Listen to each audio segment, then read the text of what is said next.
Ushakata tamaa na ukahisi kwamba hakuna njia ya kuendelea? Ndivyo ilivyokuwa kwangu mimi, Shedrack Noel Imani, mwanzilishi wa Swahili Family.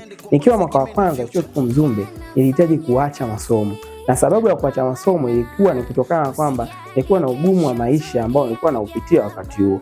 Binafsi napenda kumshukuru sana Madam Teo, ambapo niliweza kwenda pale ofisini kwake nikiomba kuanza chuo kikuu Mzumbe kwa sababu nilikuwa nimechelewa kuanza masomo kutokana na changamoto za kiuchumi. Lakini Madam Teo, mbali na kunisaidia kuanza masomo, aliweza kunipa moyo na kunishauri kwamba usiache chuo, kuna nafasi kubwa unaweza kufanya, kuna kitu kikubwa unaweza kufanya. Maneno yake yaliweza kunisaidia mimi.